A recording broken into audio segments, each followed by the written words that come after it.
दोस्तों, स्वागत है आपका ऑनलाइन क्लासेस विथ यशवंत साद। आज हम शुरू कर रहे हैं विज्ञान आरबीएससी एनसीईआरटी और ऑल कॉम्पिटिशन्स एग्ज़ाम्स के लिए जो जो महत्वपूर्ण चीज़ें हैं उन सब के बारे में हम इस वीडियो में, इस चैनल में पढ़ेंगे। लीजिए शुरू करते हैं विज्ञान।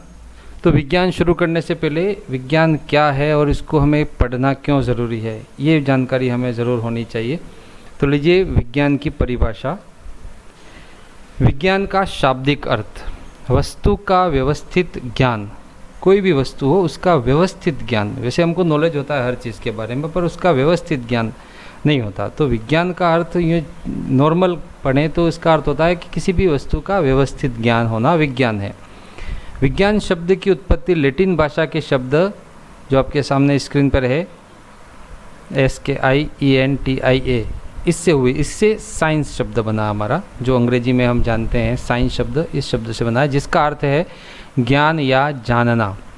अतः कह सकते हैं कि विज्ञान नैसर्गिक घटनाओं और उनके संबंधों के विषय में परीक्षण और पर्यवेक्षण से प्राप्त श्रृंखलाबद्ध ज्ञान है। सिस्टमेटाइज्ड नॉलेज, श्रृंखलाबद्ध ज्ञान। और नॉर्मली आप लोगों ने परिभाषा पढ़ी भी होगी कि प्रकृति से प्राप्त क्रमबद्ध सुव्यवस्थित अर्जित जो भी ज्ञान होता है, उस क्रमबद्ध सुव्यवस्थित ज्ञान को विज्ञान कहते हैं। तो उसको थोड़ा और बड़ी रूप में इसको कहा गया है यहाँ पर। तो विज्ञान का मतलब होता है कि हमारे चारों तरफ जो भी चीज़ें हैं, प्रकृति में जो भी है, उस सब का क्रमबद्ध सुव्यवस्थित ज्ञान, नैसर्गिक घटनाओं और उनके संबंध में विषय परीक्षण, उसका परीक्षण करना और फिर पर्यवेक्षण करना। तो इन परीक्षण, टेस्ट और उसका सुपरविज़न करने के बाद जो चीज़ें हमको प्राप्त होती हैं वही ज्ञान विज्ञान कहलाता है। एक और बात विज्ञान के संबंध में, जैसा कि कहा जाता है कि विज्ञान हमेशा सत्यता पर विश्वास करती है और जिस चीज़ का अस्तित्व ढूंढती है जो कि इस ब्रह्मांड में उपस्थित है। इस ब्रह्मांड में, हमारे चारों तरफ जो ब्रह्मांड हमको दिखाई देता है, उस ब्रह्मांड में जो चीज़ें हैं उसका अस्तित्व, बिना अस्तित्व के विज्ञान विश्वास नहीं करता। उसका हमारे पास प्रूफ होना चाहिए कि हाँ ये है, अस्तित्व ढूंढती है। विज्ञान ने कई रहस्यों को सुलझाया है, अतः इन सभी तथ्यों की मदद से हम कह सकते हैं कि विज्ञान हमारे विकास और जीवन के लिए बहुत ज़रूरी है। हमको हमारे जीवन के लिए, हमारे चारों तरफ जो कुछ भी है, उन सब के विकास के लिए विज्ञान बहुत ज़रूरी है। आप लोगों को ये बात हमेशा ध्यान में रखनी है कि हम जो भी पढ़ते हैं वो क्यों पढ़ते हैं, उसके संबंध में हमको ये नॉलेज ज़रूर होना चाहिए कि हम ये क्यों पढ़ रहे हैं। तो एक बार इसको हम उसका कॉन्सेप्ट क्लियर कर लें कि भाई हाँ, ये चीज़ हमारे लिए इस वजह से ज़रूरी है और इसको पढ़ना इसलिए ज़रूरी है। और ये केवल न कंपटीशन एग्ज़ाम के लिए, न किसी कक्षा को पास करने के लिए नहीं, हमारे जीवन के लिए बहुत इंपॉर्टेंट चीज़ें हैं जिनको हमें याद रखना है और उसको समझ के याद रखना है, उसका कॉन्सेप्ट क्लियर करके याद रखना है। तो इसलिए हमारे इस जो चैप्टर हैं इनको शुरू करने से पहले हमें विज्ञान शब्द का अर्थ और विज्ञान हमको क्यों पढ़ना चाहिए ये बहुत ज़रूरी है जानना।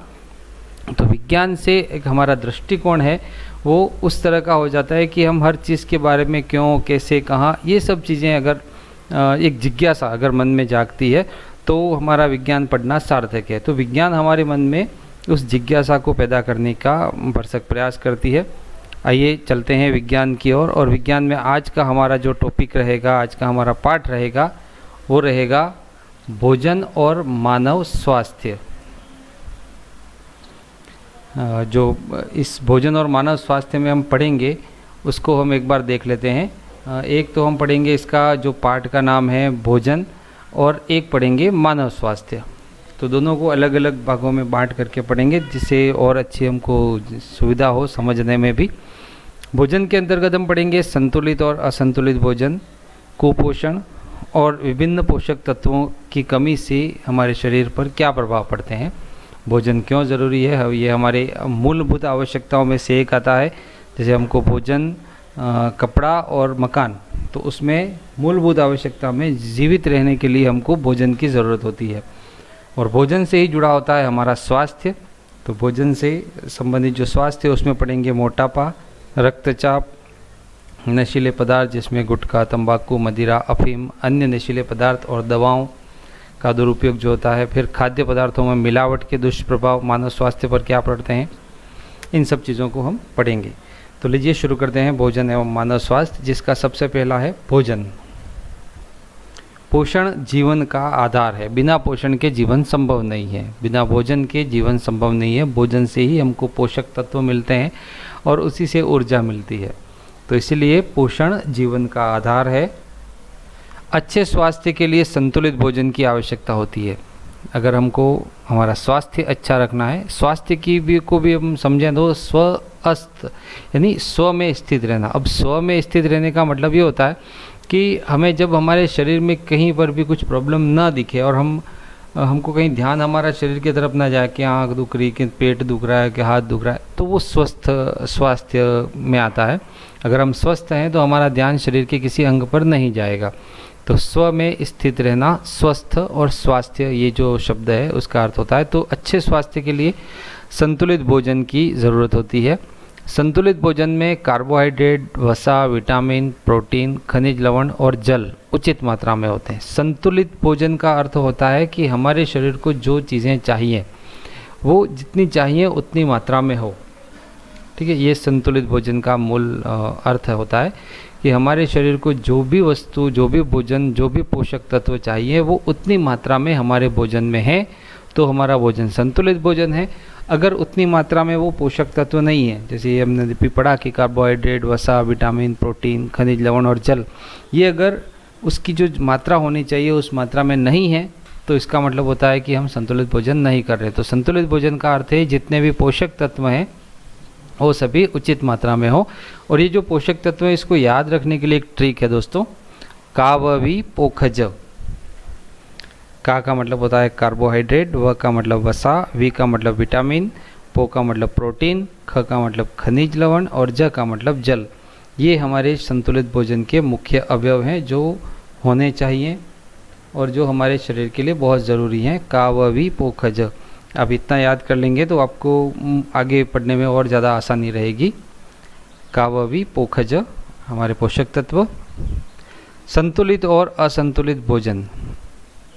संतुलित भोजन वह है जिसमें सभी आवश्यक पोषक तत्व उपलब्ध हों, वो संतुलित भोजन। छोटी सी परिभाषा, संतुलित भोजन किसे कहते हैं? जिसमें सभी आवश्यक पोषक तत्व उपलब्ध हैं, वो संतुलित भोजन। और आवश्यक पोषक तत्व अभी मैंने आपको ट्रिक बताया इसको याद रखने का, काववी पोखज। कार्बोहाइड्रेट, वसा, विटामिन, प्रोटीन, खनिज लवण और जल, ये आवश्यक तत्व सभी हमारे भोजन में होने चाहिए तो वो संतुलित भोजन है। जिस भोजन में सभी आवश्यक पोषक तत्व उपलब्ध ना हो वह असंतुलित भोजन है। तो जिस भोजन में भी आवश्यक पोषक तत्व उपलब्ध ना होते हैं वो असंतुलित भोजन होता है। लंबे समय तक जब पोषण में किसी एक या अधिक पोषक तत्व की कमी हो तो उसे कुपोषण कहते हैं। आप आए दिन सुनते होंगे कि ये कुपोषण के शिकार हैं या ऐसा कुपोषण हो जाता है। तो कुपोषण का अर्थ ये होता है कि हमने जो भोजन के तत्व पढ़े, आवश्यक तत्व काववी पोखज, वो बराबर मात्रा में ना मिलें या किसी पोषक तत्व की कमी हो जाए। हम ये आगे पढ़ेंगे कि कौन से पोषक तत्व के क्या उपादेयता है और उस हमारे लिए क्यों ज़रूरी है। अगर इनमें से एक भी नहीं मिले तो व्यक्ति कुपोषण का शिकार हो जाता है, क्योंकि शरीर को जितनी भी आवश्यकताएं होती हैं वो इन सभी से प्राप्त होती हैं। अगर हम वसा, विटामिन, प्रोटीन, खनिज लवण, जल ले रहे हैं और कार्बोहाइड्रेट नहीं ले रहे हैं तो भी शरीर को नुकसान होता है, या बाकी सब कुछ ले रहे हैं और प्रोटीन नहीं ले रहे हैं तो नुकसान है, बाकी सब कुछ ले रहे हैं, विटामिन नहीं ले रहे हैं तो भी कुपोषण है। तो ये आवश्यक पोषक तत्व अगर नहीं होते हैं तो वो व्यक्ति कुपोषण का शिकार हो जाता है और कुपोषण से फिर उसकी शारीरिक मानसिक वृद्धि जो होनी चाहिए वो नहीं हो पाती। कुपोषण का प्रभाव शारीरिक और मानसिक दोनों प्रकार की दुर्बलताओं के रूप में प्रकट होता है। आप लोग देखते होंगे कुछ बच्चे या कुछ लोग जो होते हैं वो उनका शरीर का प्रॉपर विकास नहीं हो पाता या मानसिक रूप से प्रॉपर विकसित नहीं होते हैं, तो उसका मूल कहीं ना कहीं ये होता है कि उनका जो संतुलित भोजन जो मिलना चाहिए था वो नहीं मिला। तो संतुलित भोजन हमारे शरीर के लिए, हमारे मन के लिए, बुद्धि के लिए बहुत ज़रूरी है। आप भी संतुलित भोजन के रूप में जितने भी आवश्यक पोषक तत्व हैं उन सबको ग्रहण करते रहिएगा। संतुलित भोजन में जो आवश्यक पोषक तत्व है उसका एक पिरामिड आपके सामने यहाँ पर स्क्रीन पर दिख रहा है। अब ये जो पिरामिड है वो ये दर्शाता है कि हमको कौन सा भोजन अधिक लेना है और कौन सा कम लेना है। तो आप देख रहे होंगे जो अधिक मात्रा में जो हमको भोजन लेना है वो सबसे नीचे के स्तर पर है, जो कहा जाता है इसको कार्बोहाइड्रेट, ठीक है। और सबसे जो कम लेना है वो सबसे ऊपर है जिसको कहते हैं वसा। तो सबसे अधिक हमको लेना चाहिए कार्बोहाइड्रेट और सबसे कम लेना चाहिए वसा। वसा में आ जाते हैं जितनी ऑयली चीज़ें होती हैं, जो फैट होता है, जैसे वसा, तेल, चीनी, नमक, ये सब कम मात्रा में खाना चाहिए। और ये जो स्क्रीन पर आपको दिख रहा है, चावल है, हमारा गेहूं है, इन सब चीज़ों से हमको कार्बोहाइड्रेट मिलता है, तो ये ज़्यादा मात्रा में मिलना चाहिए। तो का और व ये दोनों हो गए, का सबसे अधिक, व सबसे कम। फिर वी पो ख ज, ठीक है, यहाँ पर ज नहीं है, तो वी पो ख यानी विटामिन, प्रोटीन और खनिज लवण। इनके लिए ये जो बीच में 3 स्टेप दे रखी हैं, ये सभी चीज़ें हैं जिसमें विटामिन हमको कहाँ से मिलते हैं, खनिज लवण कहाँ से मिलते हैं और प्रोटीन कहाँ से मिलता है। तो प्रोटीन के लिए ये जो स्क्रीन पर दिखाई दे रहा है, जिसमें एक गाजर रखा हुआ है, ये वाला सब प्रोटीन के लिए है। और खनिज लवण के लिए यहाँ पर ये जो वसा के जस्ट नीचे वाला चित्र दिख रहा है। और जितने भी फल होते हैं वो हमको, फल और जो हरी सब्जियाँ होती हैं वो सब हमको विटामिन्स देती हैं। तो ये सब हमारे संतुलित भोजन के मुख्य अवयव हैं जिन्हें हमको खाना चाहिए। तो ये पिरामिड आपको ध्यान में रखना है। कार्बोहाइड्रेट सबसे ज़्यादा मात्रा में लेना है और वसा सबसे कम मात्रा में लेनी है। फिर प्रोटीन, खनिज लवण और विटामिन, ये बीच में, जो न अधिक न कम। ओके दोस्तों, आगे बढ़ते हैं। अभी जो हमने का, व, वी, पो, ख, ज देखा, कार्बोहाइड्रेट, वसा, विटामिन, प्रोटीन, खनिज लवण और जल, तो उन सभी पोषक तत्वों की अगर हमारे शरीर में कमी हो जाती है तो क्या क्या असर पड़ता है, तो उनको एक एक करके देखेंगे। विभिन्न पोषक तत्वों की कमी में सबसे पहला है कार्बोहाइड्रेट कुपोषण। अगर कार्बोहाइड्रेट हम शरीर में हमारे नहीं है या हमारे भोजन में नहीं ले रहे हैं हम, तो उससे क्या होता है, डिप्रेशन। आपने आए दिन सुना होगा, ये डिप्रेशन का शिकार कुछ लोग हो जाते हैं। कार्बोहाइड्रेट की वजह से दिमाग सेरोटोनिन नाम के हार्मोन को नियंत्रित करता है। अब हम जो कार्बोहाइड्रेट हमारे भोजन में लेते हैं, जिसकी वजह से हमारा जो दिमाग है वो एक हार्मोन का नियंत्रण करता है और उसका नाम है सेरोटोनिन। अब उस सेरोटोनिन हार्मोन अगर हम कार्बोहाइड्रेट नहीं लेंगे तो उसका नियंत्रण मतलब नहीं रहेगा। अगर हम पर्याप्त मात्रा में कार्बोहाइड्रेट लेना कम कर दें तो सेरोटोनिन की आपूर्ति कम होने की वजह से डिप्रेशन जैसी बीमारी का खतरा बढ़ जाता है और व्यक्ति अवसाद में चला जाता है, जिसको डिप्रेशन कहते हैं। तो कार्बोहाइड्रेट बहुत ज़रूरी है हमारे शरीर के लिए। अभी हमने पिरामिड में भी देखा था, अधिक मात्रा में कार्बोहाइड्रेट लेना चाहिए। और वैसे जिस उम्र में शरीर का विकास होना होता है, मानसिक विकास होना होता है, उस समय तो इन सब चीज़ों को हमें ज़्यादा ध्यान देना चाहिए, हमारे भोजन पर ज़्यादा ध्यान होना चाहिए। इसके अलावा कार्बोहाइड्रेट कुपोषण से सिर दर्द होता है। कार्बोहाइड्रेट की कमी से शरीर ऊर्जा के लिए मसल्स को बर्न करना शुरू कर देता है। देखिए, कोई भी हम आजकल गाड़ियाँ भी देखते हैं तो गाड़ियाँ चलती हैं ऊर्जा से। तो कार्बोहाइड्रेट हमारे शरीर में ऊर्जा देने का काम करता है। और जब कभी भी शरीर में ऊर्जा की कमी हो जाती है तो शरीर को तो जो आवश्यक चीज़ें हैं वो शरीर कहीं ना कहीं से पूर्ति करने की कोशिश करेगा। तो शरीर क्या करता है, हमारे अंदर जो मसल्स हैं, जितनी भी मांसपेशियाँ, उनमें से ऊर्जा लेना शुरू कर देता है। तो जब उनमें से शरीर को ऊर्जा चली जाती है तो फिर वहाँ पर कमी हो जाती है, जिससे सिर दर्द जैसी समस्याएं उत्पन्न हो जाती हैं। तो कार्बोहाइड्रेट शरीर के लिए ज़रूरी कितना है अभी हमने देखा। और इस कार्बोहाइड्रेट को कहाँ कहाँ से हम लेते हैं, जैसे चित्र में दिखा रहा है, चावल, रोटी, आलू, मक्का, चीनी, गन्ना, गुड़, सूखे मेवे, ये सभी कार्बोहाइड्रेट के स्रोत हैं। तो कार्बोहाइड्रेट हमारे शरीर में हमने देखा अधिक मात्रा में हम लेते हैं। और अमूमन हम देखते हैं हमारे भोजन में रोटी, चावल, ये चीज़ें होती ही हैं सुबह शाम में, जो हमारे शरीर को ऊर्जा देने का काम करते हैं। चलिए अगला पोषक तत्व की कमी देखते हैं, वसा।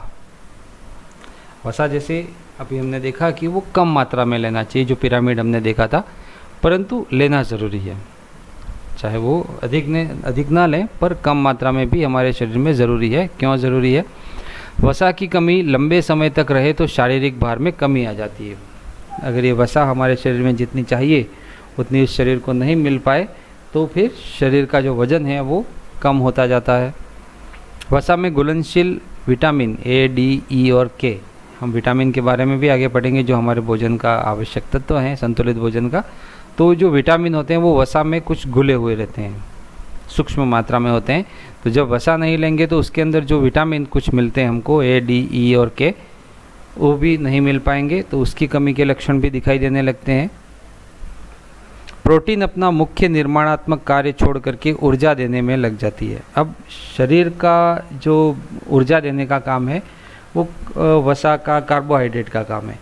तो जब हमारे शरीर में वसा नहीं आएगी तो ये काम करना शुरू कर दे देगा प्रोटीन, जबकि प्रोटीन का काम है शरीर में निर्माण कार्य करने का।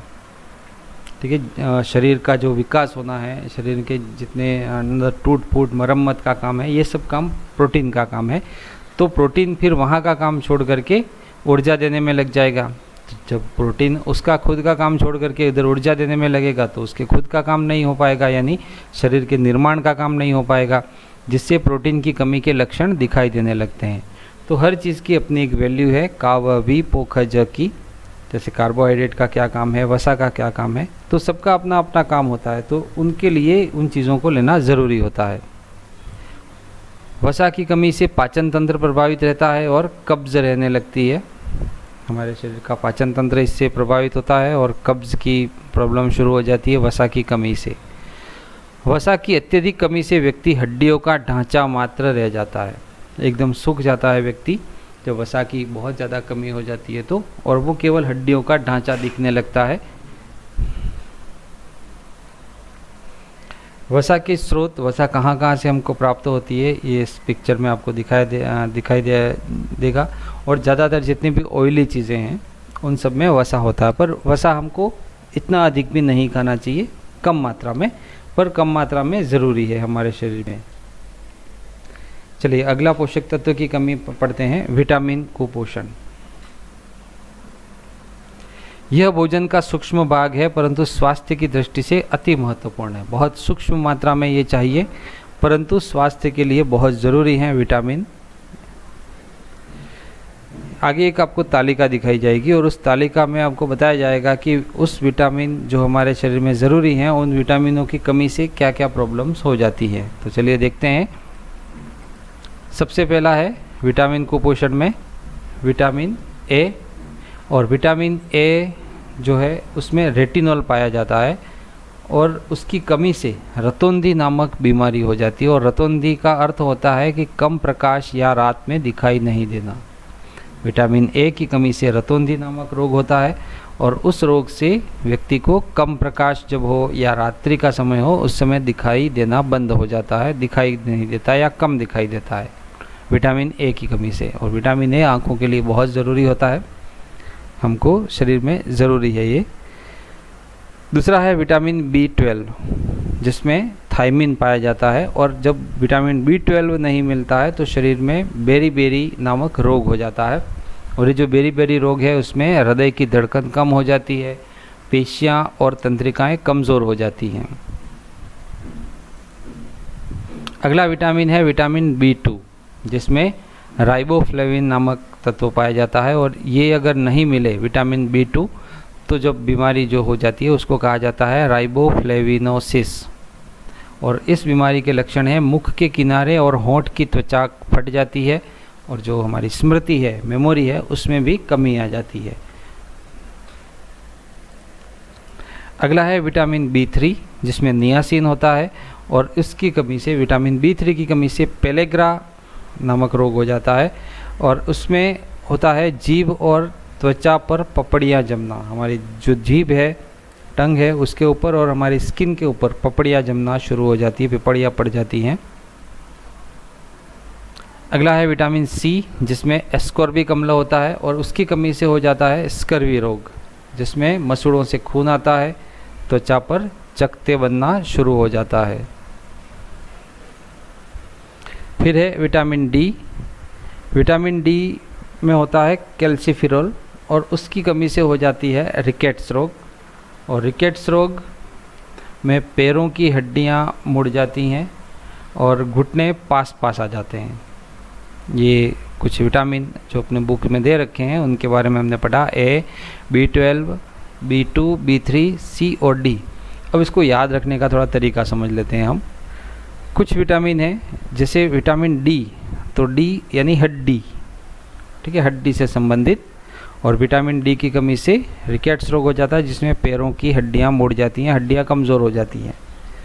सी से होता है स्कर्वी, स और स ये याद रहने के लिए अच्छा है। तो विटामिन सी की कमी से स्कर्वी, डी की कमी से रिकेट्स। अब आता है B12 इसको हम 12, तो B12 बेरी बेरी। तो 3 चीज़ें हमको इजीली याद रह जाती हैं, B12 beriberi, C scurvy, D rickets. अब बचे 3 A, B2 और B3। अब ए के लिए सबसे ज़रूरी होती है हमारी आँख, तो विटामिन ए से हम याद रख सकते हैं आँख के लिए ज़रूरी है विटामिन ए। और ये जो रतौंधी रोग है वो भी आँख से संबंधित है, कम प्रकाश या रात में दिखाई नहीं देना। ठीक है, अब हमारे पास जो हो गए vitamin A, vitamin B12, vitamin C और विटामिन डी। अब हमको याद रखने के लिए 2 ही चीज़ें ज़रूरी हैं, विटामिन B2 और B3। तो B2 में राइबोफ्लेवेनोसिस रोग है और उसमें मुख के किनारे और होंठ की त्वचा पड़ जाती है और स्मृति में कमी रहती है। और B3 नियासिन की कमी होती है, पेलेग्रा रोग हो जाता है जिसमें जीभ और त्वचा पर पपड़ियाँ पड़ जाती है। तो ये B2 और B3 थोड़ा आपको याद रखना पड़ेगा। इसके अलावा A, B12, C और D ये तो हमको इजीली याद हो जाएंगे, तो B2 और B3 थोड़ा याद रख लीजिएगा। चलिए आगे बढ़ते हैं, उसका चित्र देख लेते हैं। हालांकि अपनी किताब में जो विटामिन दे रखे हैं वो 4-5 ही हैं, परंतु यहाँ पर आपकी स्क्रीन के ऊपर सभी प्रकार के जितने भी विटामिन हैं उन सभी विटामिन कहाँ कहाँ से इसके स्रोत हैं वो आपको इस चित्र में दिखाया गया है, तो आप इसको ज़रूर देखें। मैंने पहले ही कहा है, इसको हम केवल पढ़ने के लिए नहीं, हमारे जीवन के लिए भी ज़रूरी है। विज्ञान जो हमारे मनुष्य का विकास, हमारे चारों तरफ का विकास, उन सब के लिए बहुत ज़्यादा ज़रूरी है। तो इन चीज़ों को केवल याद रखने के लिए, परीक्षा की दृष्टि से नहीं याद करें, इसको हमारे जीवन के लिए याद रखें। ओके दोस्तों, आगे बढ़ते हैं। अब अगला कुपोषण है प्रोटीन कुपोषण। अभी तक हमने कार्बोहाइड्रेट, वसा और विटामिन 3 देख लिया, का व वी। अब आगे पढ़ेंगे पो, फिर ख, फिर ज। ओके, तो प्रोटीन का कुपोषण प्रमुख रूप से छोटे बच्चों, गर्भवती महिलाओं और किशोरावस्था के लिए प्रोटीन आवश्यक है। किशोरावस्था जो टीन एज होती है उसके लिए, गर्भवती महिलाएं जो हैं और छोटे बच्चे हैं उनके लिए प्रोटीन ज़रूरी है। और क्यों ज़रूरी है, अभी हमने इसके पहले थोड़ी देर पहले देखा था कि प्रोटीन का मूल काम है निर्माण करना। और हमने अभी पढ़ा था कि वसा की जब कमी हो जाती है तो प्रोटीन अपना काम, जो निर्माण का काम है, वो छोड़ करके वसा का काम करने लग जाता है। तो इसीलिए प्रोटीन हमारे शरीर के लिए निर्माण का काम करता है। इसलिए यहाँ पर लिखा है कि छोटे बच्चे, गर्भवती महिलाएं और किशोरावस्था, उनके लिए प्रोटीन बहुत ज़रूरी है। क्यों ज़रूरी है? छोटे बच्चों का शरीर का निर्माण होता है, मन का, मस्तिष्क का निर्माण होता है। गर्भवती महिलाओं में उनके अंदर पल रहे छोटे शिशु का निर्माण हो रहा होता है। और किशोरावस्था जो टीन एज है उस समय शरीर का निर्माण हो रहा होता है। शरीर की लंबाई बढ़ना, वजन बढ़ना, शरीर के अंगों का विकास, ये सब चीज़ें होती हैं। तो इन सभी के लिए प्रोटीन ज़रूरी है। तो इस जो ये क्राइटेरिया बना रखा है, छोटे बच्चे, गर्भवती महिला और किशोरावस्था, इनके लिए प्रोटीन बहुत ज़रूरी होता है। प्रोटीन की कमी से क्वाशियोरकोर रोग हो जाता है। प्रोटीन की कमी से जो रोग होता है उस रोग का नाम है क्वाशियोरकोर। याद रखिएगा, प्रोटीन की कमी से कौन सा रोग होता है, तो उस रोग का नाम है क्वाशियोरकोर। और इस रोग में बच्चे का पेट फूल जाता है, भूख कम लगती है, स्वभाव चिड़चिड़ा हो जाता है, त्वचा पीली और शुष्क, काली, धब्बेदार होकर के फटने लगती है। क्वाशियोरकोर रोग में बच्चे का पेट फूल जाता है, भूख कम लगने लगती है, स्वभाव से वो चिड़चिड़ापन हो जाता है उसमें, और उसकी जो त्वचा है, चमड़ी है, वो पीली, शुष्क या काली, धब्बेदार होकर के फटने लग जाती है क्वाशियोरकोर रोग में प्रोटीन की कमी से। प्रोटीन के साथ अगर ऊर्जा की भी कमी हो जाती है, यानी कार्बोहाइड्रेट और वसा की भी कमी हो जाए प्रोटीन के साथ, तो शरीर सूख कर दुर्बल हो जाता है। अब देखिए, केवल अगर एक चीज़ नहीं ली, या तो कार्बोहाइड्रेट नहीं लिया या वसा नहीं ली, तो उसकी वजह से प्रोटीन की भी कमी हो जाएगी। ठीक है, जैसे हमने अभी पढ़ा था कि जब कार्बोहाइड्रेट या वसा जो ऊर्जा देने का काम कर रहे हैं वो अपना काम नहीं कर पाएंगे तो ये प्रोटीन करना शुरू कर देगा, और जब प्रोटीन ये काम करना शुरू कर देगा तो प्रोटीन का जो मूल काम है वो नहीं हो पाएगा। तो इसलिए हमने पढ़ा था कि संतुलित भोजन जिसमें सभी आवश्यक पोषक तत्व होने ज़रूरी हैं। तो जब भी ऊर्जा की कमी हो तो शरीर सूख करके दुर्बल हो जाता है, क्योंकि फिर हमारे शरीर में प्रोटीन भी उसका काम नहीं कर पाएगा। आंखें चमकहीन हो जाती हैं, अंदर धंस जाती हैं, और इस स्थिति को कहेंगे मेरेस्मस रोग। केवल प्रोटीन की कमी से क्वाशियोरकोर रोग और कार्बोहाइड्रेट, वसा और प्रोटीन ये जब कम हो जाते हैं तो वो हो जाता है मेरेस्मस। क्योंकि जब प्रोटीन की ही कमी नहीं होती, ऊर्जा की भी कमी हो जाती है, तब आंखें चमकहीन, अंदर धंस जाती हैं और इस रोग को कहा जाता है मेरेस्मस रोग। तो केवल प्रोटीन की कमी से क्वाशियोरकोर रोग और कार्बोहाइड्रेट, वसा और प्रोटीन की कमी हो जाए तो मेरेस्मस रोग। प्रोटीन हमको कहाँ कहाँ से मिलता है, इसका चित्र आपकी स्क्रीन के ऊपर दिखाई दे रहा है।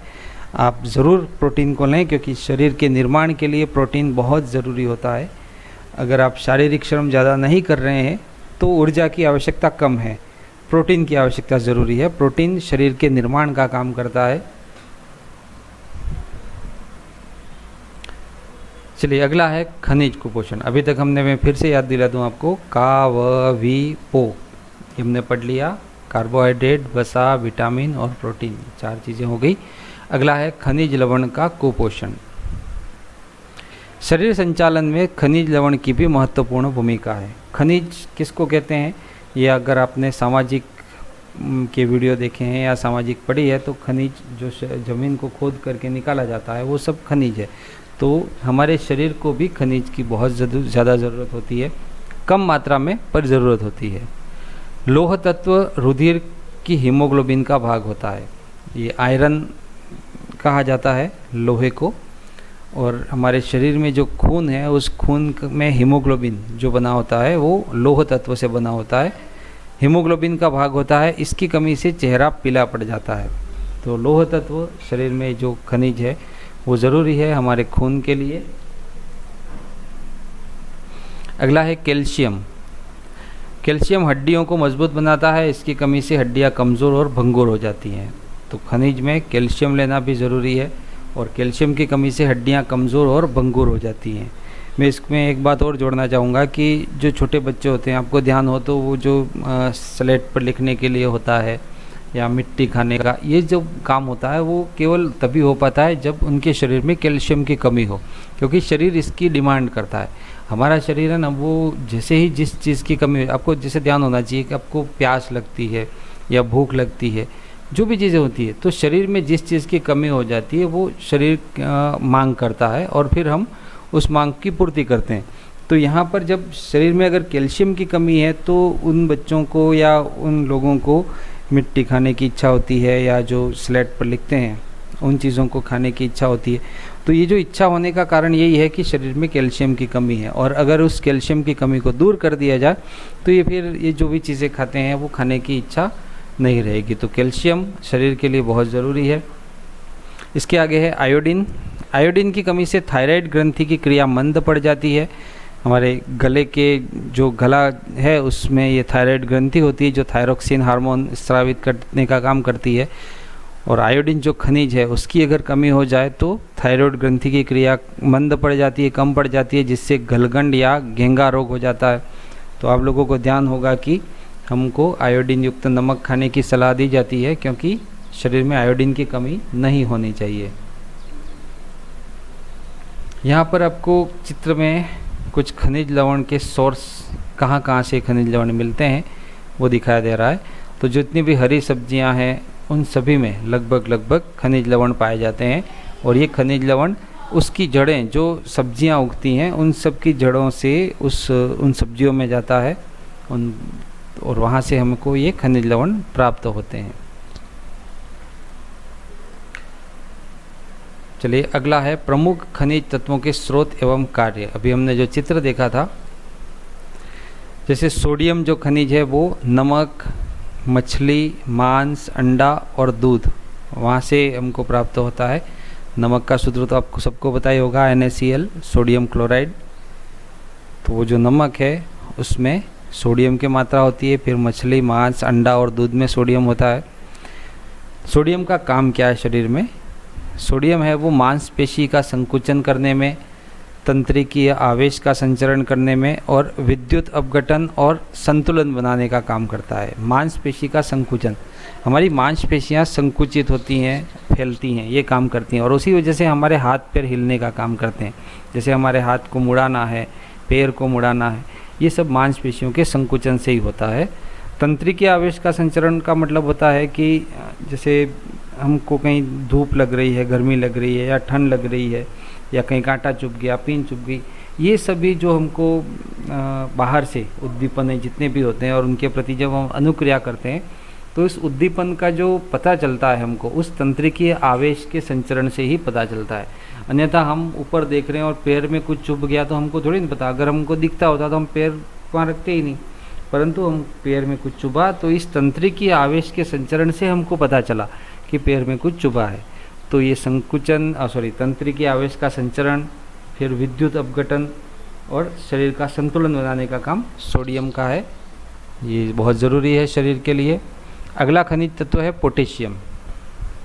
पोटेशियम लगभग सभी खाद्य पदार्थ हम जितने भी खाते हैं उसमें सूक्ष्म मात्रा में पाया जाता है और उसका कार्य है मांसपेशी संकुचन, फिर से वही तंत्रिकीय आवेश संचरण, विद्युत अपघटन, संतुलन बनाना और कोशिकीय क्रियाओं का संचालन।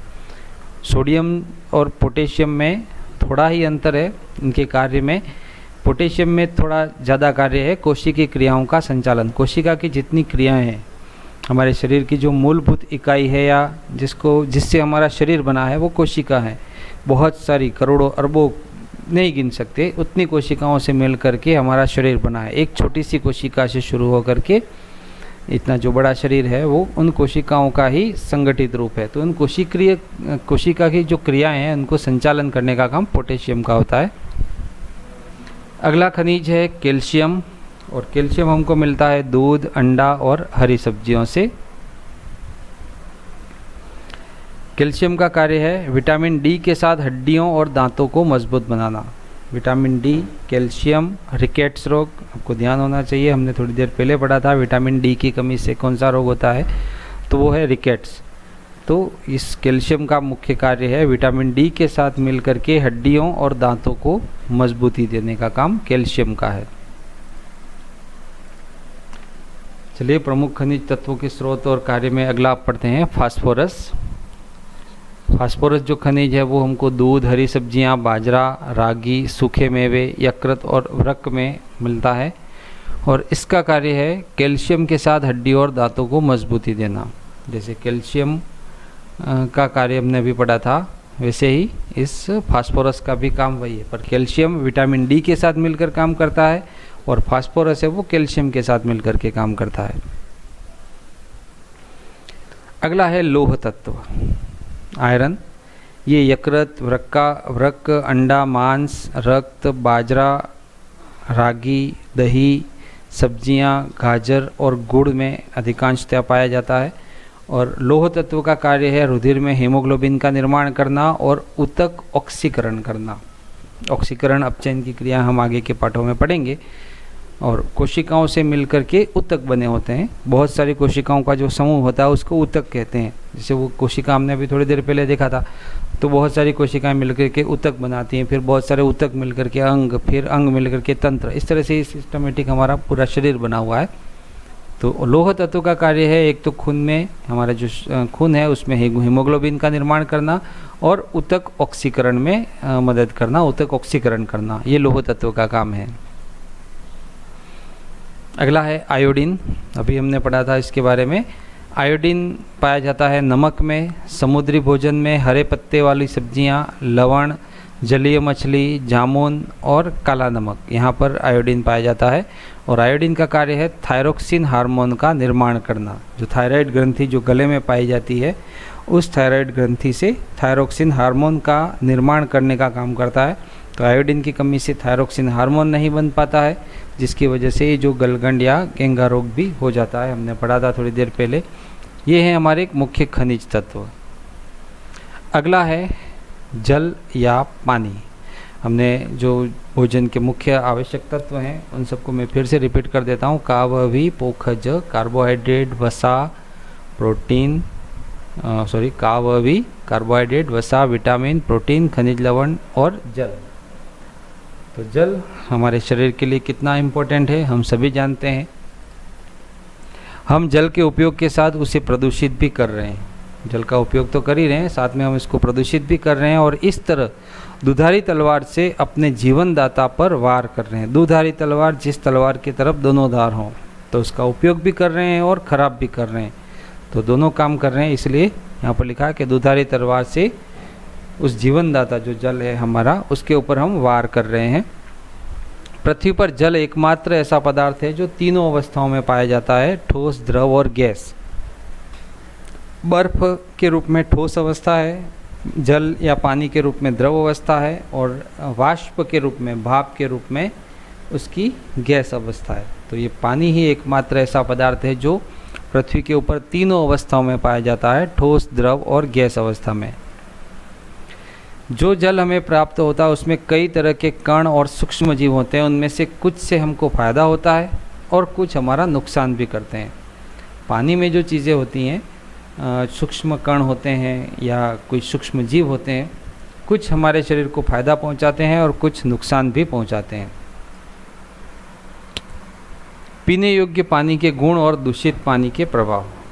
पीने योग्य पानी कैसा होना चाहिए और दूषित पानी अगर पीते हैं तो उससे क्या प्रभाव, दुष्प्रभाव पड़ते हैं। पहला है पीने योग्य जल के गुण क्या होते हैं। जल में आँखों से दिखने वाले कण और वनस्पति ना होने चाहिए। पानी जो हम पी रहे हैं उस पानी में हमको आँखों से दिखने वाले कण न दिखें। कण, छोटे छोटे कण जो होते हैं, ये कारण नहीं, कण हैं, तो छोटे छोटे जो कण हैं वो नहीं दिखें और उसमें वनस्पति भी ना हो जो जल हम पी रहे हैं उसमें। दूसरा है हानि पहुंचाने वाले सूक्ष्म जीव ना हो। जो शरीर को हानि पहुंचाते हैं ऐसे सूक्ष्म जीव नहीं होने चाहिए। कई सारे सूक्ष्म जीव शरीर को फ़ायदा भी पहुंचाते हैं, वो पढ़ेंगे आगे, परंतु हानि पहुंचाने वाले सूक्ष्म जीव उस पानी में नहीं होने चाहिए। जल का पीएच संतुलित हो। पीएच मापक्रम में उसका जो उदासीन भाग होता है, न तो अम्लीय और न क्षारीय, इस तरह से पीएच संतुलित होना चाहिए।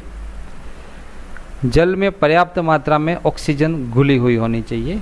पानी में ऑक्सीजन घुली होती है, वैसे पानी बना ही हाइड्रोजन और ऑक्सीजन के मेल से है, पर उसमें भी ऑक्सीजन घुली हुई होनी चाहिए। ये तो पीने योग्य पानी के लक्षण थे, कौन सा पानी हमको पीना है। अब है दूषित जल के दुष्प्रभाव। अगर हम दूषित जल पिएंगे, ये जो हमने अभी पॉइंट्स पढ़े, ऐसे पानी नहीं पी करके इसके अपोजिट में पानी पिएंगे तो क्या होगा। दूषित जल में कई रोगकारक सूक्ष्म जीव होते हैं। जो हम दूषित पानी अगर पीते हैं तो उसमें कई रोग पैदा करने वाले छोटे जीव होते हैं, जैसे विषाणु, जीवाणु, प्रोटोजोआ, कृमि, छोटे छोटे जो हमको आँखों से नहीं दिखाई देते। तो ऐसे जीवों को अगर हम शरीर में ले लेते हैं दूषित जल के माध्यम से, तो फिर शरीर के स्वास्थ्य पर बुरा असर पड़ता है। इनकी वजह से हैजा, पेचिश आदि बीमारियां आसानी से फैल जाती हैं। अगर ऐसे सूक्ष्म जीव वाले पानी पिएंगे तो हैजा और पेचिश जैसी बीमारियां फैल जाती हैं।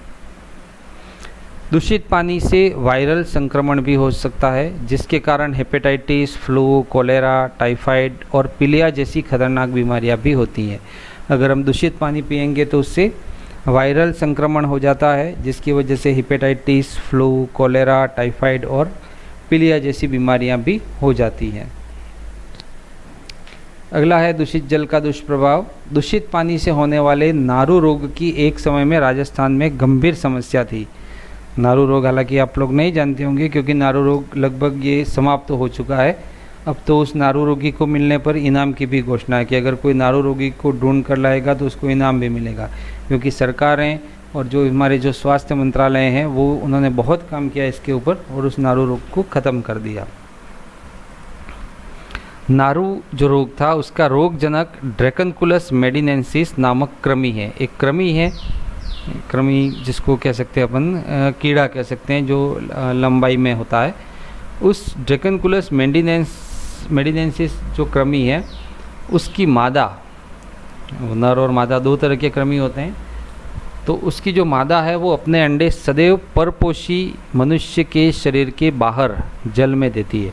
जैसे मान लीजिए किसी के शरीर में ये मादा ड्रैकनकुलस मेडिनेंसिस कृमि आ गया पानी के माध्यम से, तो वो मादा उसके अंदर शरीर में विकास करती है और फिर उसके जो अंडे होते हैं वो अंडे कहीं न कहीं जब भी कोई व्यक्ति जल के संपर्क में आता है, जैसे पैर आप नदी में तालाब में धोने के लिए गए, तो वैसे ही वो जो मादा है उसके अंडे उस शरीर के अंदर घाव करके उन अंडों को उस पानी में छोड़ देती है और फिर उस पानी को फिर कोई दूसरे लोग पिएंगे, काम में लेंगे, तो फिर उसके शरीर में प्रवेश कर जाएंगे।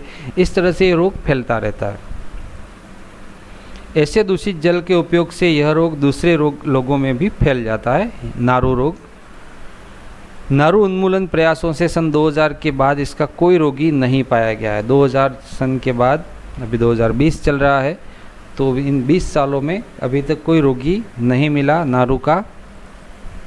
फिर भी हमें पानी को छान करके, उबाल करके और फिर ठंडा करके पीना चाहिए। पहले तो पानी को छानना है, फिर पानी को उबालना है और फिर उसको ठंडा करके फिर पीना चाहिए, जिससे उसके अंदर जो सूक्ष्म जीव अगर हों भी सही, क्योंकि हमको आँखों से नहीं दिख पाएंगे, आँखों से दिखते हैं तो हम नहीं पिएंगे, परंतु कई सारे सूक्ष्म जीव ऐसे हैं जो हमको आँखों से नहीं दिखाई देते और वो होते हैं।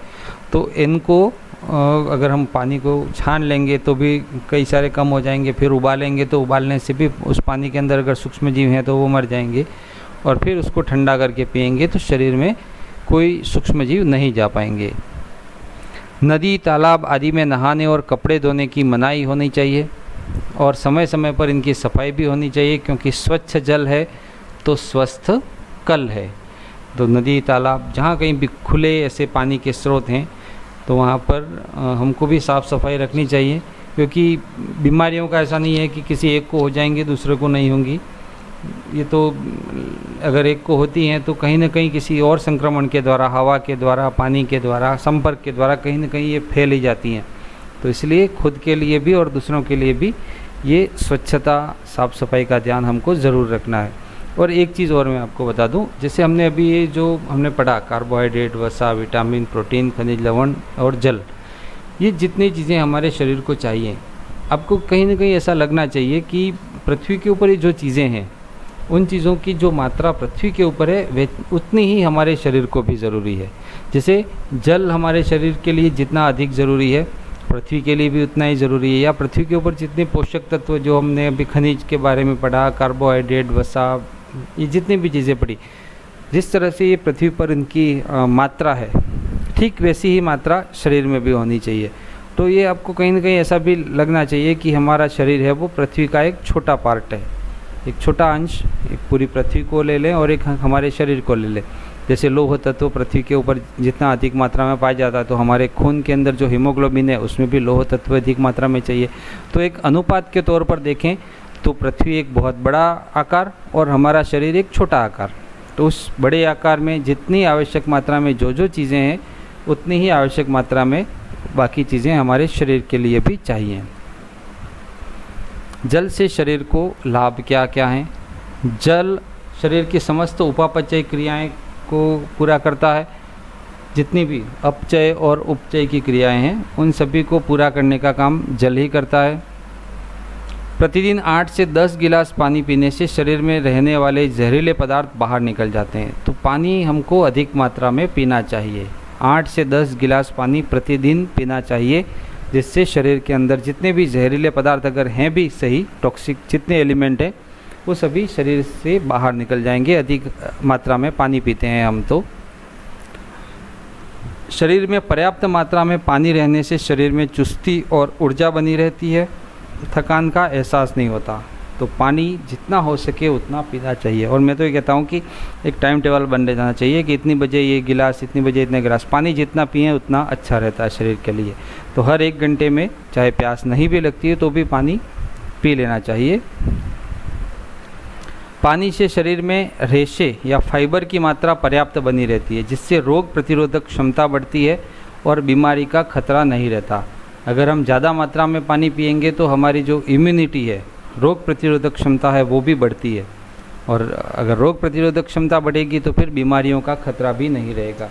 इसलिए अगर आपको इम्यूनिटी बढ़ानी है या रोग प्रतिरोधक क्षमता को बढ़ाना है तो जितना हो सके उतना पानी पीना चाहिए। पानी शरीर के लिए बहुत उपयोगी है। पानी अधिक मात्रा में पीना चाहिए। प्रचुर मात्रा में पानी पीने से शरीर में अनावश्यक चर्बी भी जमा नहीं होती। अनावश्यक चर्बी, जिसको हम आगे पढ़ेंगे मानव स्वास्थ्य में, मोटापा, तो वो चर्बी भी नहीं होती अगर हम पानी अधिक मात्रा में पिएंगे तो। उचित मात्रा में पानी पीने से शरीर में किसी प्रकार की एलर्जी की आशंका भी कम हो जाती है। कईयों को एलर्जी होती है, किसी को धूल मिट्टी से होती है, किसी को किसी खुशबू से होती है, किसी को धूप से होती है। सबके अलग अलग एलर्जेटिक प्रॉब्लम्स होती हैं। तो अगर शरीर में पानी अधिक मात्रा में पिया जाएगा, शरीर में पानी अधिक मात्रा में लिया जाएगा तो एलर्जी की आशंका भी कम हो जाती है, एलर्जी नहीं होगी। उचित मात्रा में पानी से फेफड़ों में संक्रमण नहीं होगा, अस्थमा की जो बीमारी है वो नहीं होगी और आंत की बीमारियां भी नहीं होंगी।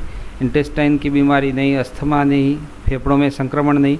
तो कुल मिलाकर के पानी बहुत ज़रूरी है। जो हमने अभी आवश्यक तत्व पढ़े उनके साथ साथ पानी की अति आवश्यक मात्रा हमारे शरीर में मिलनी चाहिए। नियमित भरपूर पानी पीने से पथरी होने का खतरा भी टला रहता है।